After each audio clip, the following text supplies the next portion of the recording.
Okay.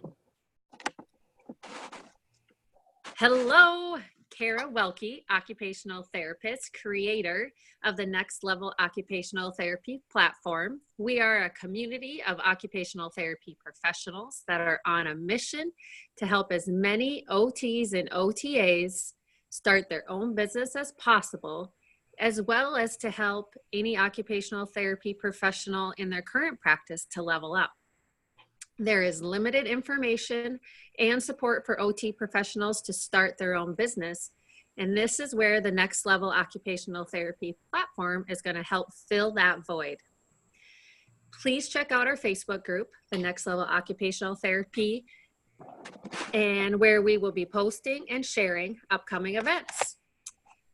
I've had a couple interviews with occupational therapists, and throughout the podcast and YouTube series, I will continue to be interviewing other OTs and OTAs that have started their process or started their own business, so you can learn from them.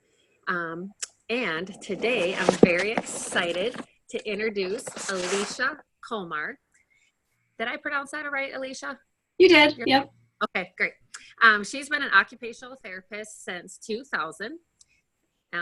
And that's when I graduated too, in 2000, so that's cool. Throughout her career, she has worked in a variety of areas, including schools, skilled nursing, home health, and acute care. She unexpectedly fell in love with pediatric work and has primarily been doing that since 2003. She started contracting to schools in 2010 and opened up her cash-based pediatric private practice in 2015. To fulfill her goal to provide therapy without the constraints and restrictions imposed by insurance companies and schools. The cash-based model allows her to have more time to communicate with parents and other caregivers so they can work collaboratively to support children. She has 3 part-time employees that include an OT assistant, office manager, and OT aide. And I will have to say, Alicia, you were such a huge help to me when I first started my business by answering questions, providing your thoughts and ideas, and helping me steer me on the right track. So I'm so excited to be interviewing you today. So thank you very much. Yep, I'm happy to be here. So let's start with just telling us all about your current business, because I mean, really, you're a huge trendsetter, because you see all these physical therapists out there having their cash-based practice. And that's what you have, a cash-based pediatric practice. I can't wait to hear about it. Yeah, so most of what I've been doing is working in schools. So I do a lot of contracts to big districts and charter schools. And when I started my practice, I got really busy with the schools. And so I didn't have a lot of clients right away. I didn't have the time to try to get clients. And really, my motivation has been to do groups with kids, especially self-regulation groups. So I've worked a lot on building that up and getting some private clients. And I do take Medicaid now, just really to be more accessible to people. And there is such a need in this area. But I do a lot with self-regulation and social skills and some motor skills too, but really more of a mental health model here. That's awesome. Do you have a clinic, or do you go to people's homes? I have an office. I don't call it a clinic because it doesn't look like a traditional pediatric therapy clinic. I'm not a sensory integration therapist. So I have an office, which I'm in right now, and then I have another room that I use for treatment, and it's like a small bedroom size. It's not very big, but my philosophy is that you should be able to do these strategies anywhere, because parents don't have big sensory gyms at their house. And so that's kind of my philosophy on giving people real practical strategies. Now, I think I heard, did you just start, or are you looking at getting a bigger space? Yes. Well, it's not really bigger, but it'll be all mine. I'm going to be moving in about a month and a half. And right now I share with an insurance agent who has like the main front entrance, and I've got like the back entrance, which I've done a pretty good job of like cutening it up and making it welcoming, but it really is like the back, and you have to like drive by dumpsters and stuff to get to it. It's not ideal, but you can't see it being from the street at all. So the new place will be in more of an office complex where I'll have other healthcare providers around, and it's really central to my town. So It's going to be a great place, and I'll have my own signage. So I'm really excited about that. Yeah, that's awesome. So Yeah, you do quite a few groups, and do you do one-on-one treatments as well? I do. Hmm. And did you have any problems with the cash-based model as No, far as wanting to take insurance instead? I knew that when I started that I was going to feel really overwhelmed trying to figure out the insurance piece because I've never had a private practice experience. I've never worked in a clinic. I've really only done schools. And so um, I knew that I was just going to be overwhelmed trying to figure out the business piece alone without having that whole thing to add to it. Because I know adult billing a lot better than I know kid billing just from working in skilled nursing and that kind of thing. So Okay, awesome. Before we jump back, can you describe, like you said, you do like social skills groups, and do you also do handwriting groups? yes, yeah. I really incorporate the social skills more with my self-regulation piece that I Okay. found a lot more successful. So kind of combined and it's evolved over the years. Yeah, I've got a couple of self-regulation groups that I do, one for younger kids and one for older kids. Same with the handwriting. I do one for younger kids, one for older kids, or their levels. Age isn't Oh, a major factor, but yeah, those have been really pretty successful. I've got some clients coming from that want individual therapy after they do the groups. And I love that because then I don't have to write an evaluation report for them, but I'm still like evaluating, and it just saves a lot of paperwork and more money for the clients too. right. So how many people are in your groups? I like this concept of group therapy. I don't think a lot of people utilize it as much as they could. Yeah, I agree. I think it's been really effective. I usually have around 4 kids at the most. For my younger kids, sometimes I max it out at 3, just because it can be like herding cats. But so I've got an OT aide now that I just hired, and so she's going to be able to help me. So I'm hoping I can expand a little bit and feel more comfortable taking on a few more kids. Still maxing it probably 4 to 5, depending on the group. Okay. And how many do you run your groups? What's that? How many weeks do you run your groups? Oh, the handwriting groups are 6 weeks, and the self-regulation groups are 8 weeks. Okay. Okay. Awesome. And you said you had an OT assistant and an OT aide? Yes, yes. My Okay. OT is my OT assistant has been with me from the beginning, from the moment I opened my doors, basically, because right after I signed my lease, I got a contract for a school, and I was already booked to the max for myself to work at all my schools, and so I wasn't going to turn it away. And she's a friend, and she's a great therapist, and so I said, "Hey, interested?" And she was, and she's been hanging in there with me, not having consistency of hours and not really knowing what to expect, especially over summers. And she's basically been super flexible and just awesome. So That's awesome. the aide that I hired is going to be helping with all these background things that I'm doing all the time, like making social stories for kids and visual supports and things like that I spend a lot of time doing. And so I'm hoping to take some of that off my plate because it's not the best use of my time. Right, right. Well, that's neat. I like that that you have employees. One, that's awesome, and that you utilize the OT assistant and an OT aide in your practice. That's pretty sweet. So, well, awesome. So let's jump back, way back. What actually got you thinking or inspired to start your own practice? Well, I was working in a charter school and I was doing that part time. And it was a great experience because I got to do all these things that you can't typically do in schools. So I did a lot really as a whole school therapist. So I knew most of the kids in the school, like 300 something kids there. And they knew me, which is really unusual for an OT in the schools. We usually have our own little pocket of special classes that we're going in and just occasional kids here and there.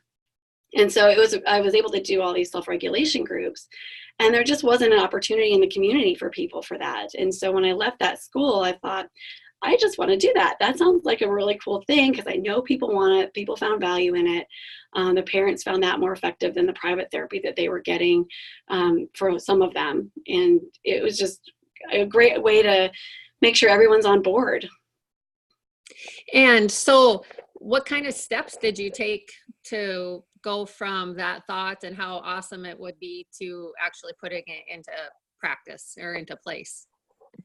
That's a good question. That was I was really naive. I ended up, I started looking at places that I could just rent as like a room when I wanted to have the group, and, churches and things like that that might have a space.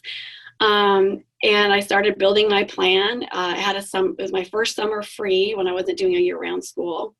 And so I had all this time on my hands. And so I started putting a plan together of what each group would be. I started working on the handouts for parents. So I kind of had my group in place and set and what I wanted to do. And before I ever signed any lease or did anything or made any marketing steps, anything like that. And so I spent a long time doing that. And then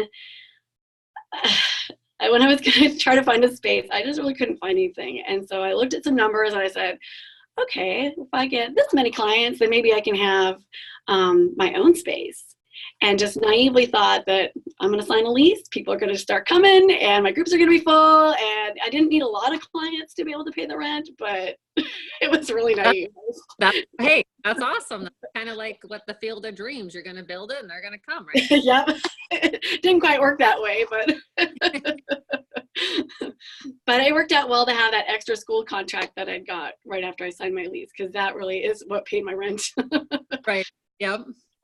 So once you signed your lease, how long until you were up and seeing more groups or clients? I got a group going pretty fast with my handwriting group. I advertised on Facebook and I gave them a great deal. I also spammed a bunch of teachers in the area, which I wouldn't do again. And I felt really bad for doing that, but it did get me clients. So the learning process. I know I have mixed feelings about that, but really I shouldn't be spamming people, but it did work. And so I got my first group up and running, and it was full. I had a really good, I had a really good session as far as this is my handwriting group, and I didn't have as specific a plan as I did with my self-regulation one, but I kind of made it up as I went along, and it really went very well. And I feel like 6 weeks, I got a lot of progress in with those kids, and families really appreciated it. And yeah, so that was good, but I really wasn't making much with that. It right away, because I didn't charge quite enough for it, but it got right. the experience. So how long do you think it took you before you were actually making what you wanted to make with everything? I'd say like this is my 4th year in business. Yeah. This last year has been probably my most successful. So I'd say it's taken a while to get it going. The biggest issue for me was building up my confidence. Just feeling comfortable with what I was doing in a private practice setting, because I've primarily worked in natural environments. And so here I've got to sort of contrive these situations and make it meaningful for the kids and the families, even though I may not be seeing some of the issues. And so building my confidence and increasing my networking has been the most useful thing for me. So it's taken a little while to truly make that work as much as I wanted it to financially, but I've also been super busy with schools, and that's been growing and growing too. So yeah, I've been busy. Well, and that's just it. So you've been doing your contracting with the schools and your private practice on the side, and building them both up. So that takes a lot of time and effort and to do it. So awesome. Yeah. So thinking about what you know now, if you could provide 5 tips for people that are just starting to think about starting their own business, what would those tips be, or how would you guide someone else that is kind of looking to do what you're doing? One, I'd say to definitely have goals. I think that this has come up, of course, in the Facebook group too, that it's, when I started, it was just this vague, I want more clients, I want my groups full, really vague kind of things. And, certainly as a therapist, we know that when we make a treatment plan for our clients, that guides what we do with them. Well, we need to do the same thing for ourselves. So I think that's a very important one. I'd say for me, one of the biggest things that I really try to be in touch with is my true wants. And I think a lot of times it's really easy to go, I've had experiences where I say, oh my gosh, I'm a business person. I should have more clients. I should be busier. I should. And, like logically, I know that that's the thing I should be doing, but I've had so many times where I've just been so busy with my my schools that having more clients just exhausts me. I don't really, like, in my gut, when I truly stop and listen to myself, I really don't want them signing up for my group because I just have too much going on and I need a break. And so when I'm putting that out there in the universe, I think being really in tune with what you are, whether it's, whatever message is coming in is the right thing for you, that you're really in tune with that. And, for some people that might be God, some people it might be the universe, and some people, however you want to explain that. I think that's really important, and not to get into your head so much. Sometimes follow that heart too, and, knowing what you want. I think a big one is knowing what to charge. And we just don't talk enough about money. Our culture does not at all. And certainly not having any clue what to charge when you start, which I'm guessing most people that are listening to this probably have no clue either. And we are all just pulling numbers from wherever. I pulled my numbers from the physical therapist I was going to. I had a couple things. One was the PT that I was going to at the time, and I was paying cash for because my benefits had run out. And he was charging, I think, $75. And then I thought about what people's copays were, and they were, between $40 and $70. And so those were numbers I started with because I thought it's worth not having to deal with insurance if people come with $70. And so my rate was $70 for an hour. And as I built my confidence, I felt a little better about charging more. And the first thing I did was I reduced my rate, or increased my rate, by changing from a 60-minute session to a 45-minute session. And then I bumped up my rate again. So now I charge $105 for a session for 45 minutes. So that's really about like $140 per hour. And I think starting there would have been a good idea, but I did not have the confidence or even the knowledge. I don't have a clue what insurance even pays. So I don't even know how I rate to that. And there's a private practice here in not too far away from me, far enough to not be a true competitor, but they charge $250 for their clients. Oh, wow. Yeah. That's just it. I think we're such a giving and helping profession that sometimes we feel bad charging people, but our services are valuable, and we need to charge what they're worth. So yeah, definitely. Yeah, I think that that's exactly right. As women too, most of us in OT are women, and we tend to give ourselves away, and we really don't know. I think one of the reasons we get paid less is because we don't value our time as much. And so, definitely as helpers as well. Yeah, so that's definitely a big one. I think the more we can talk numbers, make it real and make it helpful. Like, let's all of us show our value, and it really benefits the whole profession. That's awesome. Another tip I'd give is to have systems in place. I'm still working on that myself, but there's some things that that are flowing and some things that aren't flowing so much. But the more you can have systems in place, and if you haven't read the E-Myth, that's often the first thing that a lot of people recommend in business, and that's kind of what they talk about. And I'd say another one is just to keep true to the customer service and the profession, and be true to what we do. I think that there's a lot of flexibility in what we do, and the more that we can say who we are and say occupational therapy and show how great we are, the better. When I thought about my name for my business, I decided I knew I was going to only do OT. I didn't want speech or PT or anything else. And I said, I want that in my title. I want that in my name. And so I put occupational therapy, which is really long and hard to get on things sometimes on like promotional materials and things. But, I think that we do great work. So we should make our names out there more.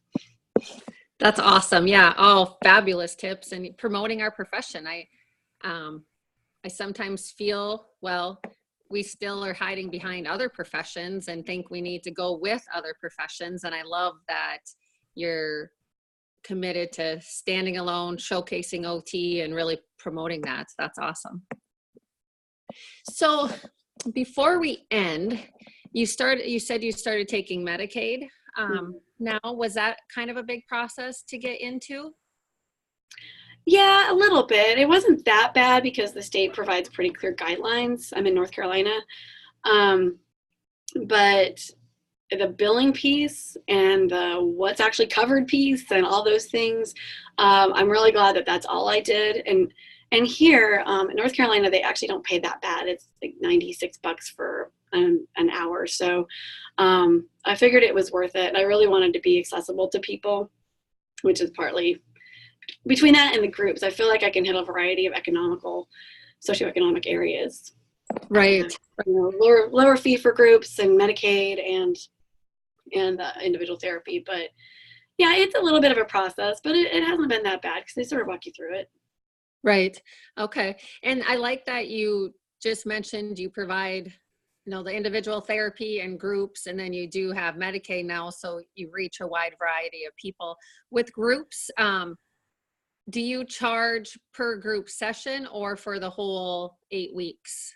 For the whole 8 weeks. Okay. Yeah, the whole session. Mm-hmm. Okay. And do you have any recommendations on pricing for that? Because I know you mentioned pricing is important. How do you know how to charge for a group? How much? That's probably still a little bit of a work in progress for me too, because I know some places, like the place that charges $250 per session is charging a lot of money for basically the same thing I'm doing. But people don't want to pay the same rate for a group that they're paying for individual therapy. It's just the mentality. And so even though that maybe that's really what they need as a group because it's social skill issues or whatever. So I priced it basically it's about half. I'd say it's probably a little less than half of what I charge.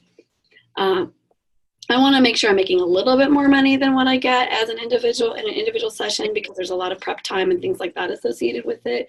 It's also real important for me to communicate with families and parents.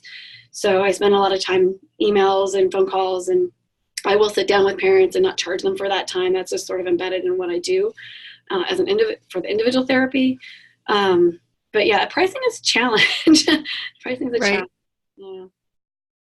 Well, and I think a lot of people, well, and maybe not, but once you set a price, knowing that you can adjust it and increase it in the future if you need to. So right. Like you mentioned. Right. And I've done that. And so, I charge about $40 per session with my self-regulation groups and around $30 for my handwriting groups. That's awesome.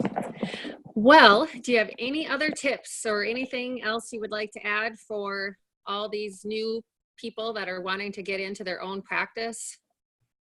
Nothing I can think of. I think we hit a lot of areas, and it's just a really great thing to be able to work for yourself. And I really wish everyone the best. And I'm here if you have any questions. So. Well, thank you so very much. I appreciate your time. I know you have tons going on right now, and it was a pleasure visiting with you. Thanks, Kara. Thank you.